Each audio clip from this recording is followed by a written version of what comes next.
Good morning, all of you. Today we are going to see the revision of 10th chapter Science Magnetic Effect of Electric Current. Magnet or electric current. What is the relation between magnet and electric current?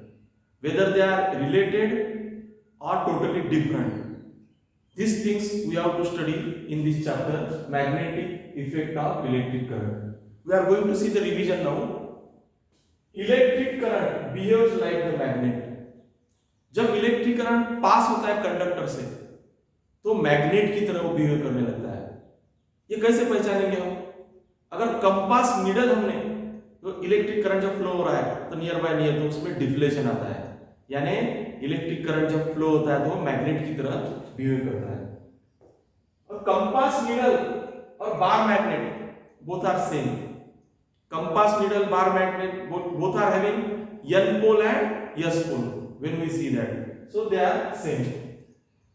When we see the magnet में जो same pole रहते हैं, जैसे N या S, तो उनमें क्या रहता है? Repulsion रहता है. But the different pole, just like N and S, they are having the attraction in the magnet. और जो मैग्नेटिक फील्ड और मैग्नेटिक फील्ड लाइंस है उनकी क्या प्रॉपर्टीज है? जो मैग्नेटिक फील्ड है तो मैग्नेटिक फील्ड को डायरेक्शन भी है और मैग्नीट्यूड भी है। इस पर क्वेश्चन आ सकता है। Magnetic field has both the things, that is direction also and magnitude also. When the magnetic field we see that magnetic field emerges from which pole? N pole, and merges at S pole. But inside the magnet, the way of the magnetism is from S to N. And these magnetic field lines are closed lines. They are the closed lines. And they never intersect each other. Magnetic field lines में कभी भी crossover होता है क्या? नहीं. Whatever the place where magnetic fields are crowded, कैसे अंदाज लगा सकते हैं जहां मैग्नेटिक फील्ड क्राउडेड है? Definitely the magnetic force is higher in that, more in that. अभी देखते हैं हमने करंट का अगर डायरेक्शन चेंज किया तो direction of deflection of needle change हो जाएगा डेफिनेटली। अगर करंट का डायरेक्शन चेंज हो गया तो नीडल का डिफ्लेक्शन का डायरेक्शन भी क्या हो जाएगा? चेंज हो जाएगा।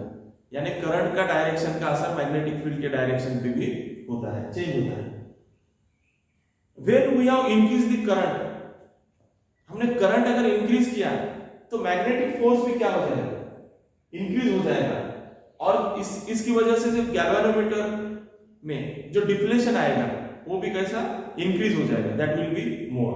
अभी हम देखते हैं magnitude of the magnetic field अगर हमने इंक्रीज किया तो करंट भी क्या होता है? इंक्रीज हो जाता है। और डिस्टेंस अगर बढ़ गया दोनों के बीच में मैग्नेट और करंट तो क्या हो जाएगा? करंट क्या हो जाएगा? डिक्रीज हो जाएगा। अभी हम देखते हैं right hand thumb rule. Right hand thumb rule क्या बताता है? राइट हैंड थंब रूल में हमारा जो थंब है, थंब क्या है? थंब क्या दर्शाता है? Thumb denotes the direction of the current. Thumb denotes the direction of the current. और जो हमारे जो फिंगर है वो क्या दर्शाते हैं? Magnetic field. This is the right hand thumb rule. Thumb क्या दर्शाता है? इलेक्ट्रिक करंट, और जो fingers magnetic field, direction of the magnetic field. When we see the circular loop में क्या? कॉन्सेंट्रिक सर्कल्स बनते जाते हैं और ये कॉन्सेंट्रिक सर्कल्स सब इंक्रीज होते जाते हैं। कॉन्सेंट्रिक सर्कल्स इंक्रीज होते जाते हैं तो एक कंडीशन आता है कि जो मिडल लाइन होता है एकदम स्ट्रेट हो जाता है। एट द सेंटर तो मैग्नेटिक फील्ड लाइन एकदम क्या हो जाता है? स्ट्रेट होता है। बुक में डायग्राम दिया हुआ है। आफ्टर दैट सोलेनॉइड क्या है? सोलेनॉइड ये मैग्नेटिक है। सोलेनॉइड ये जस्ट लाइक द मैग्नेट, उसमें जब इलेक्ट्रिसिटी पास होता है तो उसमें भी N and S pole create होते हैं, इसलिए इसको इलेक्ट्रोमैग्नेट भी कहते हैं। सोलेनॉइड का दूसरा नाम क्या है? इलेक्ट्रोमैग्नेट। एक्चुअली सोलेनॉइड है क्या?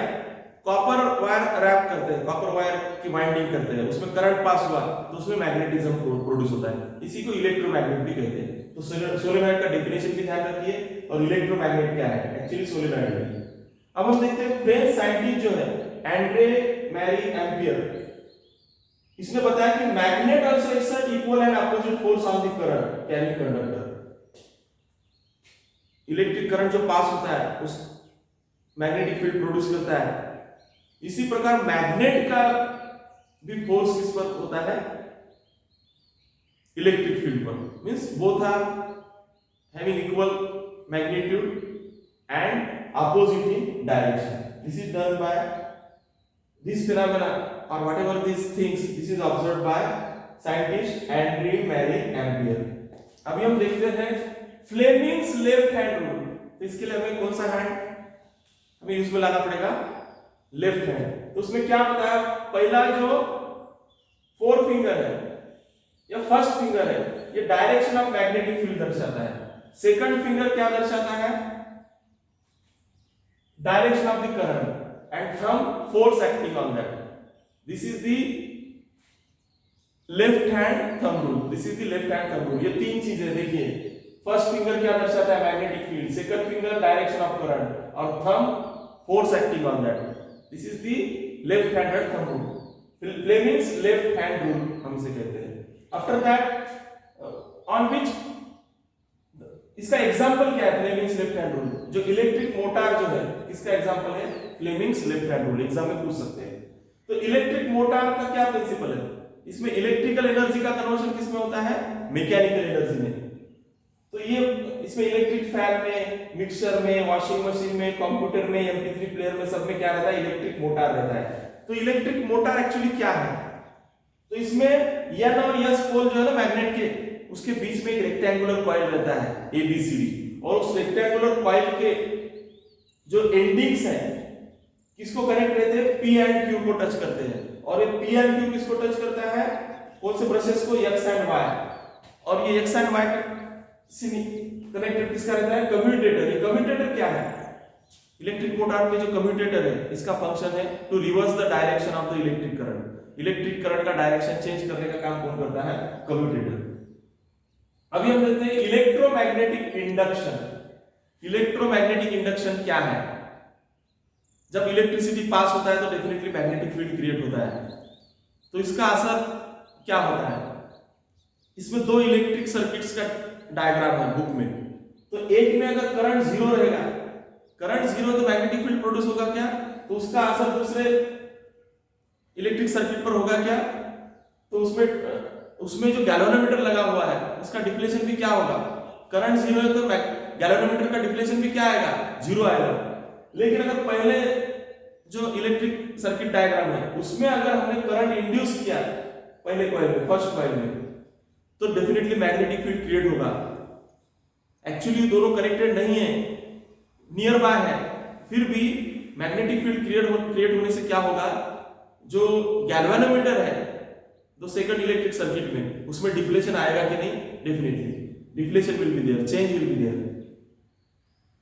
इसीलिए इसको इंड्यूस करंट कहते हैं। डायरेक्ट कनेक्टेड नहीं है दोनों सर्किट, इलेक्ट्रिक सर्किट, फिर भी पहले इलेक्ट्रिक सर्किट में अगर करंट हमने पास किया तो उसका जो मैग्नेटिक इफेक्ट है दूसरे इलेक्ट्रिक सर्किट पे हो रहा है और गैल्वेनोमीटर में डिफ्लेक्शन आ रहा है मैग्नेटिक फील्ड की वजह से, इसलिए इसको इंड्यूस करंट कहते हैं। अभी हम लास्ट में देखते हैं फ्लेमिंग्स राइट हैंड रूल। तो इसके लिए हमें कौन सा हैंड यूज करना पड़ेगा, हमारा राइट हैंड यूज करना पड़ेगा। तो राइट, इसमें भी तीन फिंगर है हमारे। तो पहले क्या बताया है, फोर फिंगर। फोर फिंगर क्या दर्शाता है, direction of the magnetic field. Thumb क्या दर्शाता है, डायरेक्शन ऑफ द मोशन। और जो मिडल फिंगर है वो क्या दर्शाता है, direction of the induce current. इस प्रकार से देखिए, all of you getting, this is the Fleming's right hand rule. Four finger क्या दर्शाता है, मैग्नेटिक फील्ड। थंब क्या दर्शाता है, डायरेक्शन ऑफ मोशन और फोर्स। और middle finger direction of induce current. This is the Fleming's right hand rule. In this way we have seen the revision of magnetic effect of electric current. All of you got? Magnetic effect क्या होता है, magnetic field lines क्या है, current जब पास किए conductor से तो दोनों का रिलेशन क्या है, और इसमें हमने देखा है कि डिफरेंट लॉज भी देखे हमने, राइट हैंड थंब रूल है, लेफ्ट हैंड थंब रूल है, Fleming's right hand rule, different rules we have seen. Electric motor के बारे में हमने देखे, उसका फंक्शनिंग कैसे रहता है। All this thing we have seen in this chapter, magnetic effect of electric current. Thank you.